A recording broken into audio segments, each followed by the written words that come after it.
Halo Rebahaners, dimanapun kalian berada, bagaimana kabarnya? Kembali lagi bersama saya, John. Sebuah film berjudul Black Storm tahun 2024 akan menceritakan tentang seorang mafia yang sangat-sangat kejam dan tidak berperi kemanusiaan. Untung saja ada seorang polisi tangguh yang mungkin bukan tandingan siapapun mencoba menegakkan keadilan demi terciptanya ketentraman dan kedamaian. Seseru apakah filmnya? Langsung saja pasang handsfree, semitriskan pesesar bahan, kencangkan celana dalam, selamat menonton dan cekicrot.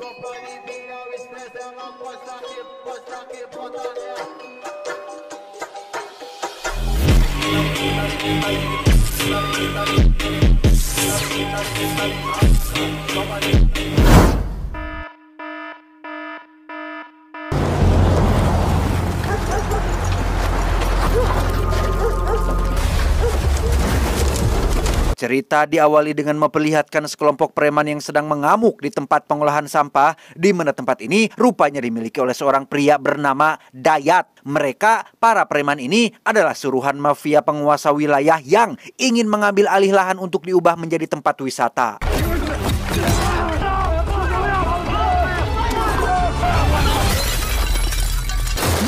Tidak hanya kejam, para preman ini juga sangat biadab ketika mereka sampai membongkar kuburan mendiang Ibu Dayat, di mana Dayat sendiri rasanya ingin melawan, tapi apalah daya, ia hanya seorang tukang rongsok biasa yang tidak bisa apa-apa.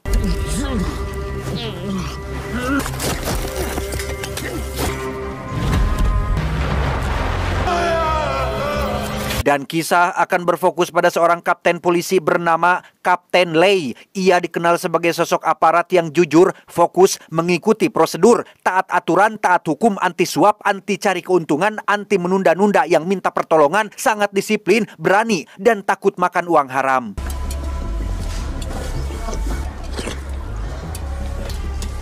Saat ini Lei dan juniornya sedang dalam misi menangkap seorang tersangka kejahatan yang punya badan besar dan beki barang lebok, di mana Lei dengan santainya duduk di depan si penjahat, menuangkan seluruh sambal ke dalam mangkok makanannya, dan selalu melakukan signature move-nya atau gerakan ciri khasnya, yaitu menunjukkan lencana polisinya.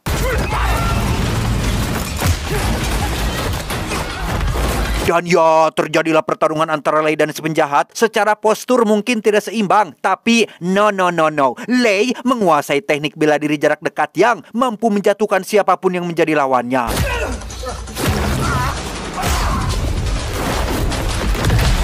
Setelah si penjahat berhasil diamankan, Lei langsung mendapat tugas baru terkait penggusuran lahan yang dilakukan oleh seorang mafia. Dayat membuat sebuah video amatir untuk melaporkan kejahatan yang dilakukan si mafia dan minta tolong kepada aparat untuk segera menindaklanjuti kasus tersebut.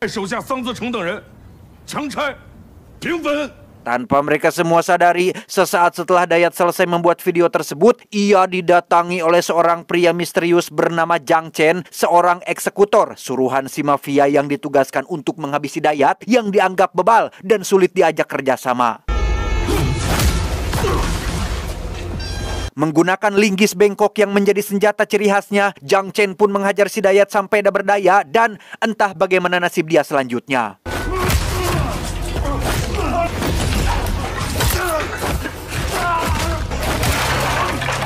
Keesokannya, Lei dan junior pun terlambat datang karena Dayat sudah menghilang. Selesai memeriksa TKP, Dayat dan junior pun bertemu dengan seorang aparat setempat dan mulai berkoordinasi untuk saling membantu satu sama lain.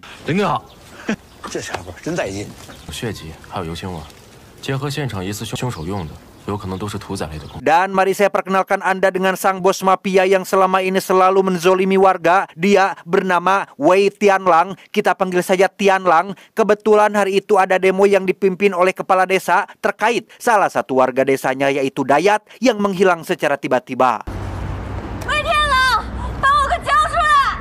Melihat perbuatan Tianlang yang semakin hari semakin brutal membuat salah satu rekan bisnisnya marah, di mana hal itu merupakan kesalahan yang sangat fatal karena Tianlang adalah sosok yang tidak bisa dikritik dan tidak bisa mendengar omongan orang lain.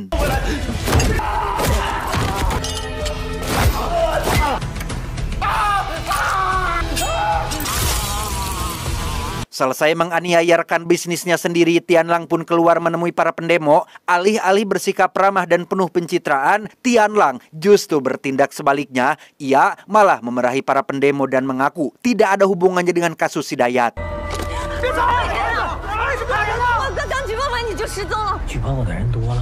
Dibantu kepala desa, adik Dayat yang bernama kita panggil saja Yuli pun mencoba mendesak Tianlang untuk memberitahu di mana kakaknya. Namun masih dengan sikap yang sama, yaitu acuh tak acuh, Dayat malah pergi begitu saja tanpa menjawab pertanyaannya.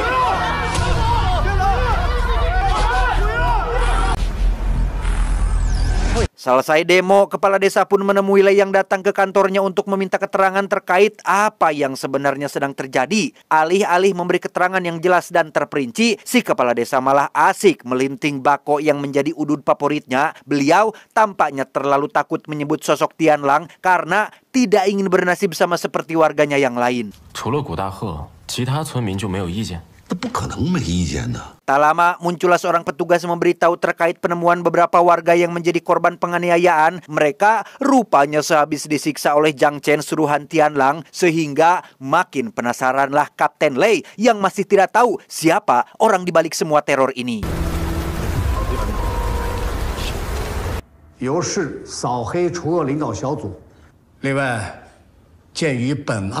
Keesokannya, para preman suruhan Tianlang pun kembali berulah. Kali ini sasarannya adalah seorang kakek pemilik tempat makan yang sengaja dibuat bermasalah agar mau menjual tanahnya.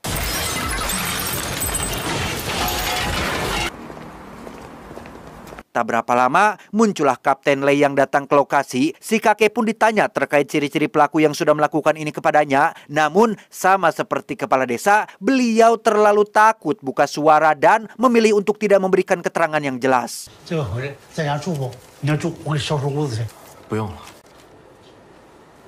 Pada akhirnya, Lei dan kawan-kawan pun harus mencarinya sendiri. Beruntung ada CCTV di dekat TKP sehingga tanpa perlu mendesak si kakek buka suara, Lei akhirnya berhasil mendapatkan plat nomor si bos preman.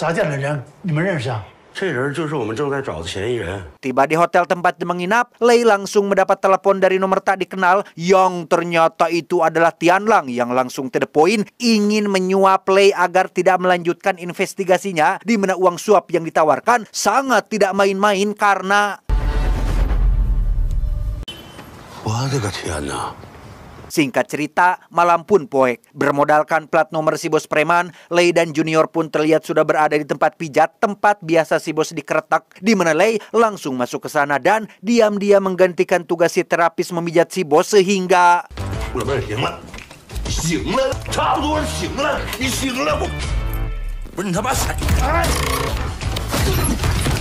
seperti biasa, Lei selalu menunjukkan lencana polisinya untuk sebagai bagian dari prosedur penangkapan. Namun karena si bos tidak tahu polisi macam apa yang sedang ia hadapi, si bos pun mencoba kabur tetapi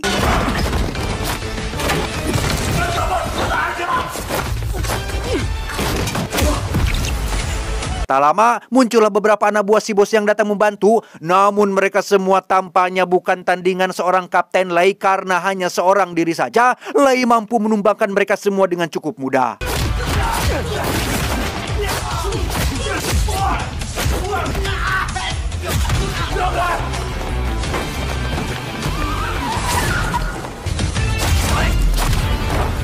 Pada akhirnya, si bos berhasil ditangkap dan disita ponselnya. Melalui ponselnya itulah, Lei akhirnya mendapatkan sebuah lokasi baru yang merupakan tempat karaoke dan hiburan yang mungkin akan menuntunnya untuk menemukan petunjuk baru.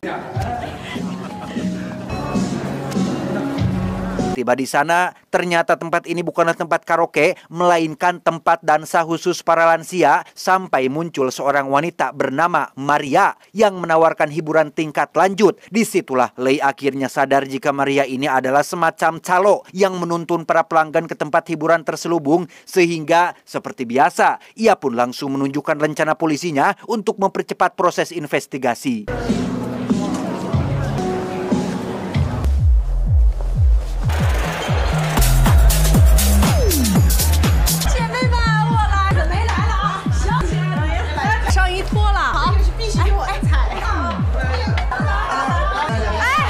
Dan inilah Lin Lin, pemilik tempat hiburan ini. Saat ditanya apakah ia mengenal Tianlang, Lin Lin mengaku tidak terlalu kenal dekat dan tidak tahu apa-apa tentangnya. Yang padahal saat itu Tianlang sedang berada di ruang lain, tepat di hadapan Lei yang sedang bercermin.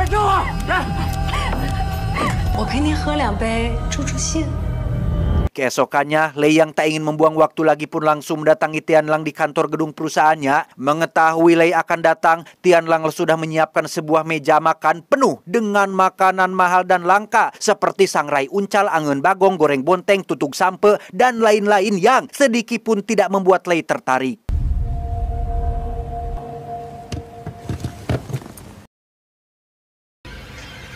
Alih-alih merayu dan bersikap baik kepada Lei supaya mau bekerja sama untuk tutup mulut terhadap keterlibatannya dalam kasus ini, Tianlang tampaknya sudah salah paham karena sosok polisi yang ia hadapi saat ini bukanlah aparat konvensional pada umumnya sehingga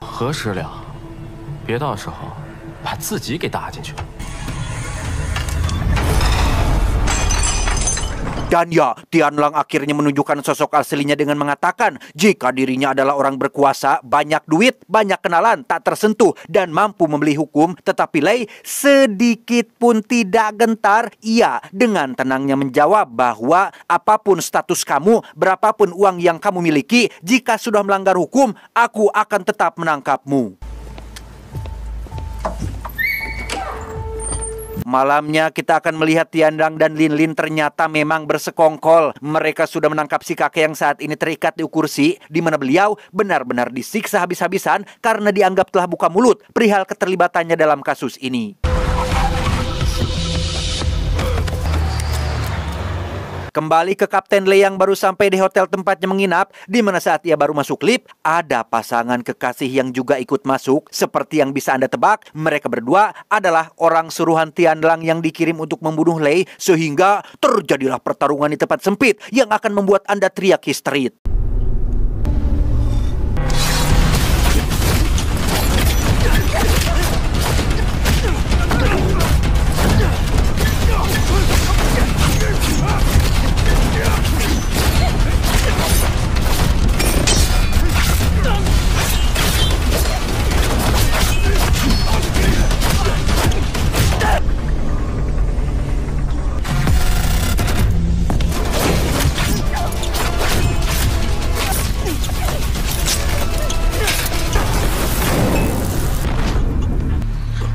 Keesokannya, Lei yang hanya mendapatkan luka kecil pun menjenguk si kakek di rumah sakit. Lei berasumsi jika teror yang selama ini warga alami fix didalangi oleh Tianlang, namun karena mereka tidak punya cukup bukti, maka akan cukup sulit untuk menangkapnya. Beralih ke Yuli, adiknya Mang Dayat, ia terlihat sedang meminta bantuan kepada Maria agar bisa mempertemukannya langsung dengan Tianlang, yang karena mereka saling kenal dan tinggal di RT RW yang sama, maka Maria pun mengabulkan permintaannya.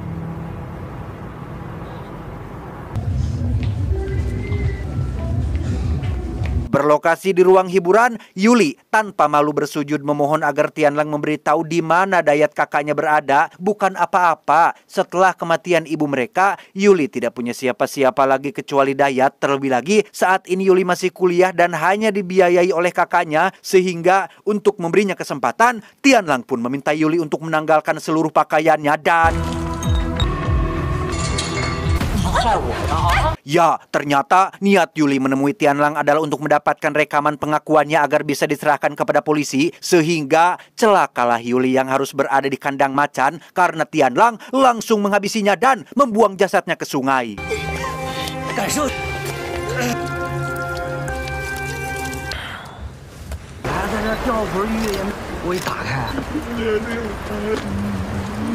Beberapa hari berlalu setelah kematian Yuli, Lin Lin sang pemilik tempat hiburan pun mendatangi kediaman Maria sembari membawa sekantong penuh uang. Ternyata Lin Lin sudah memeriksa rekaman CCTV dan menemukan jika Maria sempat merekam kematian Yuli dengan ponselnya, sehingga kedatangan Lin Lin ke sini adalah untuk meminta ponsel tersebut sekaligus memberikan uang sebagai uang tutup mulut. Beralih ke Tianlang dan ibunya yang sedang ziarah ke makam sang ayah, di situ juga ada Jiang Chen, pengawal setia Tianlang yang ternyata adalah anak baptis dari mendiang ayahnya, sehingga tidak heran jika Jiang Chen sangat loyal terhadap Tianlang karena sudah menganggapnya sebagai keluarga sendiri.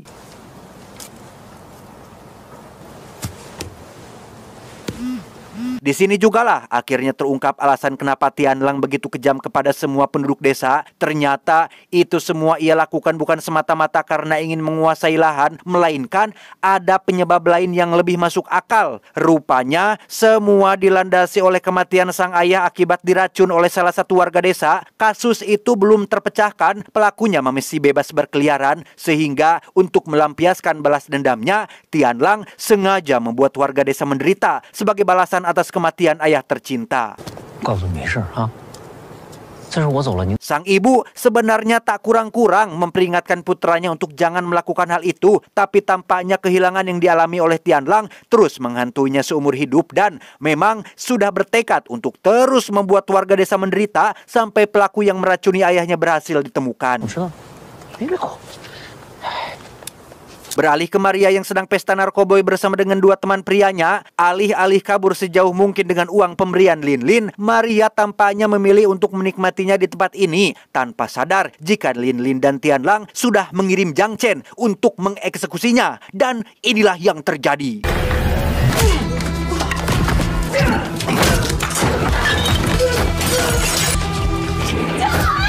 Beralih ke Dayat yang ternyata masih hidup dan sedang dikurung di bangunan kosong. Tebak siapa yang melakukannya? Ya, bukan Tianlang ataupun Lin Lin. Orang itu ternyata adalah bapak kepala desa. Beliau mengaku sengaja melakukan itu demi untuk keselamatan nyawa Dayat sendiri.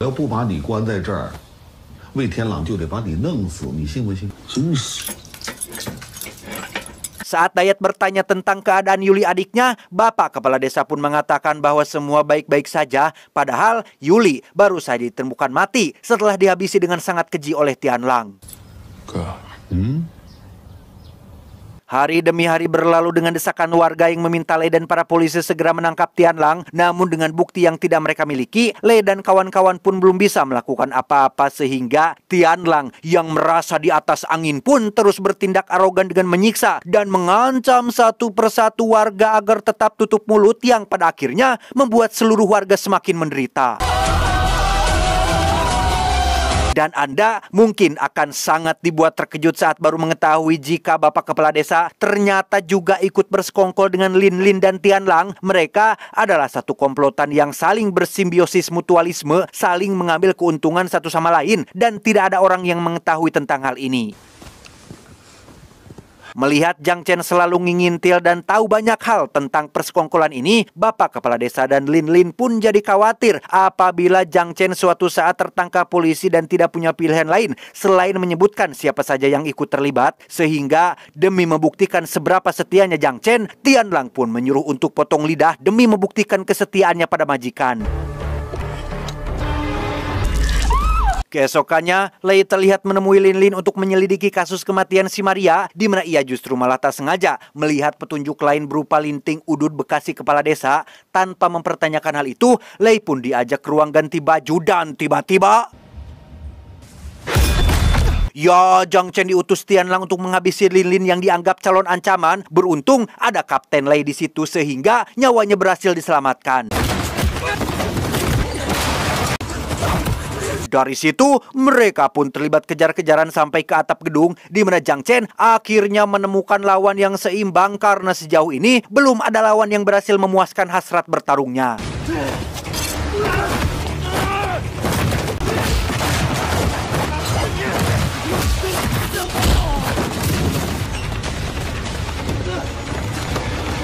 Masih dengan senjata yang sama yaitu linggis bengkok, Jiang Chen pun mulai kewalahan menghadapi Lei yang sulit tumbang, yang pada akhirnya Jiang Chen benar-benar ampun saat Lei menghajarnya sampai tak berdaya.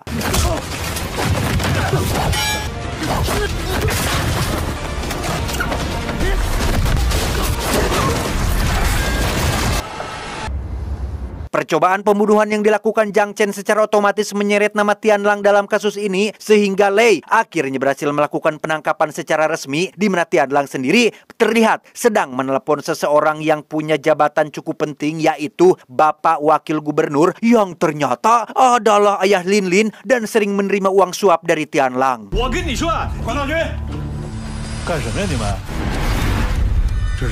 Mengetahui gubernur ditangkap, Tianlang langsung meminta bantuan kepala desa untuk melarikan diri keluar kota. Entah apa alasan kepala desa begitu perhatian dan begitu selalu melindungi Tianlang. Namun di saat yang sama, Dayat yang berada di sana pun tak sengaja mendengar suara Tianlang dan memutuskan untuk memeriksa keluar.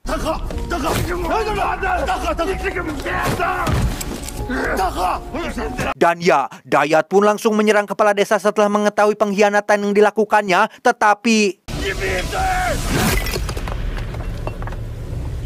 setelah mengetahui persekongkolan mereka berdua, Dayat akhirnya angkat bicara terkait satu rahasia yang ia simpan selama ini. Rahasia tersebut berkaitan dengan kematian ayah Tianlang, bahwa orang yang telah membunuhnya tidak lain dan tidak bukan adalah sosok kepala desa itu sendiri.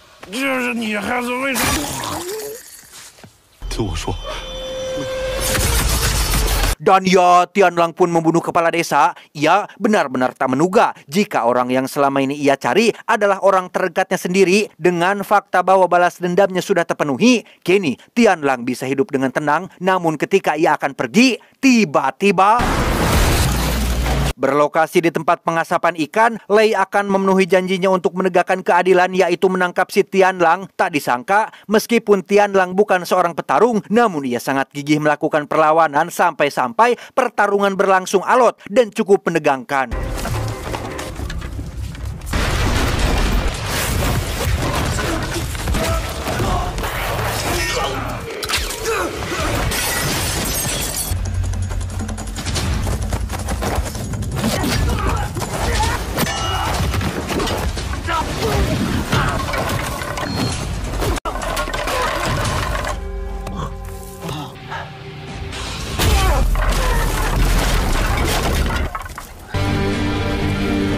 Beberapa waktu berlalu setelah Tianlang resmi jadi narapidana, sang ibu pun datang menjenguk untuk memberitahukan satu rahasia lagi yang mungkin bisa dibilang bagian paling penting dan bagian paling plot twist, bahwa sewaktu Tian belum lahir, ibu dan kepala desa pernah punya hubungan gelap alias berselingkuh. Demi memuluskan hubungan mereka, si kepala desa pun meracuni ayahnya sampai mati. Namun takdir berkata lain, si ibu dan kepala desa tetap tidak bisa bersama akibat desakan keluarga, sehingga dengan kata lain, Tianlang adalah anak kandung kepala desa, yang hal itu memang sudah dibuktikan dengan perlakuannya yang selalu perhatian, peduli, melindungi, dan Tian sudah terlanjur membunuhnya.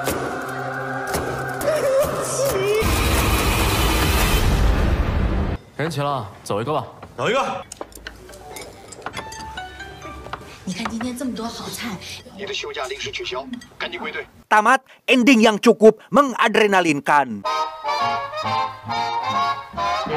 Pesan yang bisa kita ambil dari film ini adalah, barang siapa diuji lalu bersabar, diberi lalu bersyukur, dizolimi lalu memaafkan, dan menzolimi lalu beristighfar, maka bagi mereka keselamatan dan mereka tergolong orang-orang yang memperoleh hidayah. Saya John mewakili jajaran direksi yang bertugas mengucapkan terima kasih dan sampai jumpa di video selanjutnya. Adios.